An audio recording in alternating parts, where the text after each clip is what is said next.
ఇప్పుడు కృష్ణానదికి సంబంధించి ఎట్లా జలదోపిడీ జరుగుతూ ఉంది, తర్వాత నిజంగా తెలంగాణ రాష్ట్ర ప్రభుత్వం గట్టిగా కొట్లాడుతుందా, ఎట్లా జరుగుతుంది? అసలు మనం తెలంగాణ వచ్చిన తర్వాత సాగునీటి రంగంలో ఏమైనా అదనపు సాగు సాధించుకున్నామా అనేది మనం చర్చించుకోవాలి. ఎస్, ఎందుకంటే తెలంగాణ రాకముందు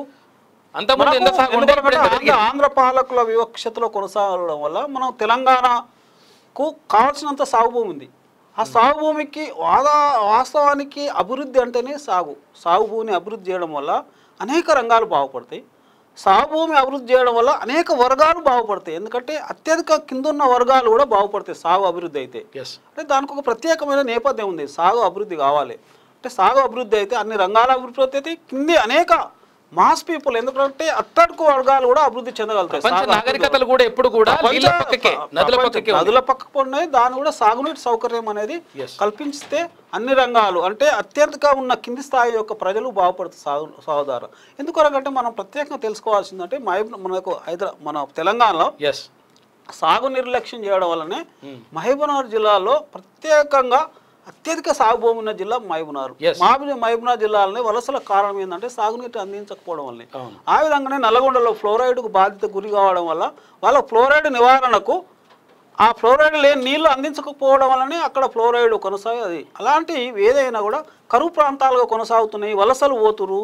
ఇప్పుడు 3 బావులు దుబాయ్, బొంబాయి, బొగ్గుబాయి అంటే ఇలాంటి పరిస్థితులకు కారణం ఏంటంటే సాగునీటి సౌకర్యం చేయడం. ఇవన్నిటిని మనం సాగునీటి సౌకర్యం కల్పించినట్టుంటే మనం స్వయంగా అభివృద్ధి చెందగలుగుతాము అనేది ఉంది. అయితే ఈ సాగునీటి సార్ ఒకటి ఈ కాళేశ్వరం ప్రాజెక్టుతో మంతని నియోజకవర్గం ఏమన్నా సస్యశ్యామలమైందా? 9 మండలాలు ఉంటే ఒక్క మండలానికి కూడా నీళ్ళు వచ్చిన తావులేదు.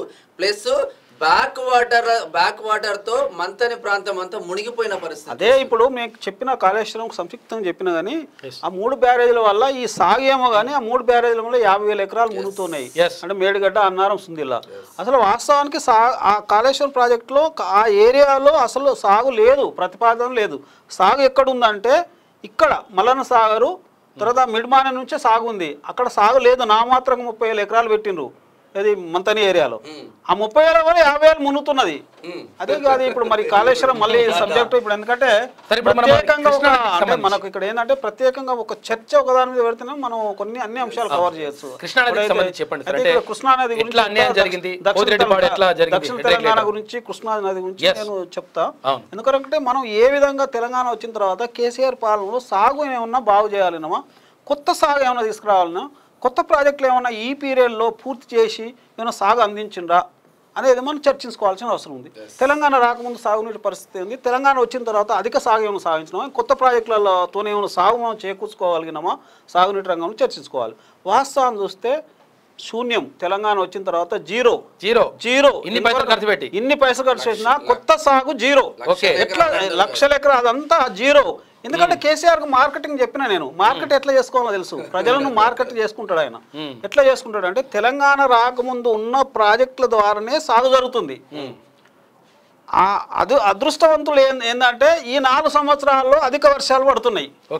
అధిక వర్షాలు పడడం వల్ల ఏమైతుందంటే తెలంగాణ రాకముందు ఉన్న ప్రాజెక్టుల ద్వారానే ఈ సాగు వస్తుంది, ఈ పంట ఉత్పత్తి వస్తుంది. అంటే వరి ధాన్యం కానీ ఇతర ధాన్యం కానీ. ఈయనేమంటాడంటే పంజాబ్ కంటే ఎక్కువ ఉత్పత్తి చేస్తున్నా, నేను వచ్చినాక ఉత్పత్తి చేస్తున్నా, లేక భారతదేశంలో మనం అది రైస్ బౌల్ ఆఫ్ ఇండియా అయింది, తెలంగాణ అయింది అని చెప్తుండు. రైస్ బౌల్ ఆఫ్ ఇండియా కాదు, ఏం కాదు, అదృష్ట కొద్దీ వర్షాలు బాగా పడుతున్నాయి. తెలంగాణ రాకముందు చేపట్టిన ప్రాజెక్టులు ఏమి ఉన్నాయి, ఆ ప్రాజెక్టుల ద్వారానే ఇప్పుడు సాగు అందుతుంది. ఈయన వచ్చిన తర్వాత, తెలంగాణ వచ్చిన తర్వాత ఈయన చేపట్టిన ఏ కొత్త ప్రాజెక్టు కూడా పూర్తి కాలేదు. ఏ ప్రాజెక్టు నుంచి కూడా సాగు అదనంగా ఇచ్చింది ఏం లేదు. అది మనం ఇప్పుడు చర్చించుకోవాల్సిన అవసరం, సమీక్షించుకోవాల్సిన అవసరం. ఈ వాస్తవాలు అనేవి అవునా కాదో మనం తెలుసుకోవాల్సిన అవసరం ఉంది. తెలంగాణ రాకముందు వాస్తవానికి తెలంగాణ వచ్చే నాటికే 1,00,00,000 ఎకరాలకు, అంటే 1,00,00,000 ఎకరాలకు నీళ్ళు ఇవ్వడానికి అప్పటికే ప్రాజెక్టులు చేపట్టడం జరిగింది. 1,00,00,000 ఎకరాల భూమికి ప్రాజెక్టులు చేపట్టడం జరిగింది. తెలంగాణలో ఉన్న సాగు భూమి ఆల్మోస్ట్ 1,67,00,000 ఎకరాలు. 1,67,00,000 ఎకరాలకు దాదాపు తెలంగాణ వచ్చిన నాటికే 1,00,00,000 ఎకరాలకు 1,00,00,000 ఎకరాలకు సాగునీటి ప్రాజెక్టులు చేపట్టబడ్డాయి తెలంగాణ వచ్చిన నాటికి. ఒకవేళ ఏమైందంటే దీని యొక్క డాటా మనకు తీసుకుంటే సాగునీటి చూసుకుంటే దాదాపు మనకు తెలంగాణలో 2,75,000 ఎకరాల భూమి ఉంది, విస్తీర్ణం ఉంది, లక్షల ఎకరాలు. అందులో 1,67,000 ఎకరాలు అంటే 1,67,00,000 ఎకరాలు సాగు భూమి అందుబాటులో ఉంది.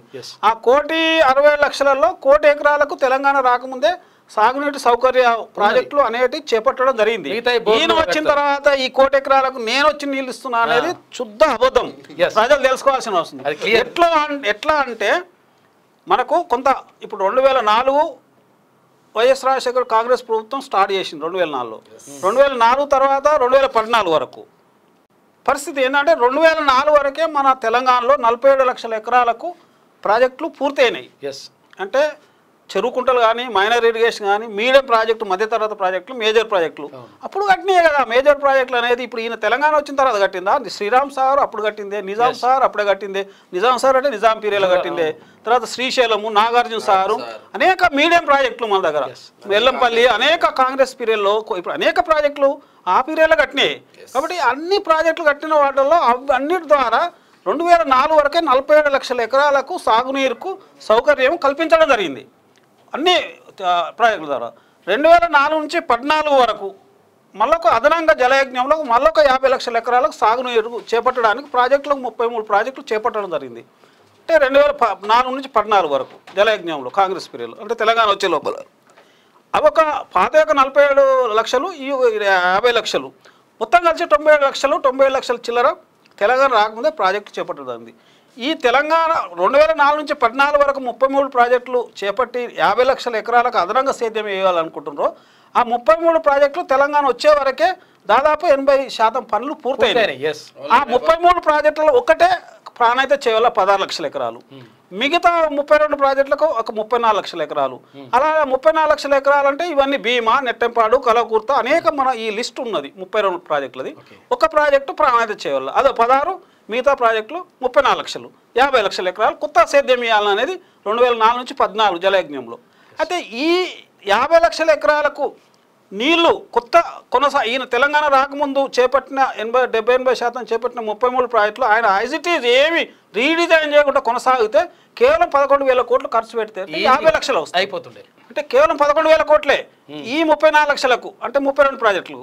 ప్రాణహిత చేవల మీద మళ్ళీ 30,000 కడితే అదో 16 లక్షలు. అంటే ఆల్ టుగెదర్ 41,000 కోట్లు ఖర్చు పెట్టినట్టుంటే తెలంగాణ బడ్జెట్ నుంచి కేవలము 50 లక్షల ఎకరాలు కొత్త సాగు వస్తుండే, పాత సాగు 47 లక్షలు. ఈయన ఏం చేసిండంటే ఒక్క కాళేశ్వరమే ప్రాణహిత రీడిజైన్ చేసి నేను చెప్పిన ఇంతవరకే 1,00,000 కోట్లు వృధా చేసిండు. సరే, ఇప్పుడు అదే ఏ ప్రాజెక్ట్ అయినా అన్ని రీడిజైన్ చేసి మార్చిండు, అది ప్రజలకు తెలియదు. సాంకేతిక మోసం అంటారు దీన్ని, టెక్నికల్ డిసీవ్ అంటారు. టెక్నికల్గా మోసం చేయడం ప్రజలకు తెలియదు. సాంకేతిక మోసం ద్వారా ఒక్క కాళేశ్వరంలో 1,00,000 కోట్లు వృధా చేసిండు. అయితే ఇప్పుడు ఇక్కడ సమస్య ఏంటంటే ఈయన చేసిన ఏంటంటే 41,000 కోట్లు స్టేట్ బడ్జెట్ ఖర్చు పెట్టినంటే 1,00,000 ఎకరాలకు సాగు అందించవలసింది. ఒక ప్రాజెక్టు ఒక కాళేశ్వరం 1,00,000 కోట్లు వృధా చేసిండు.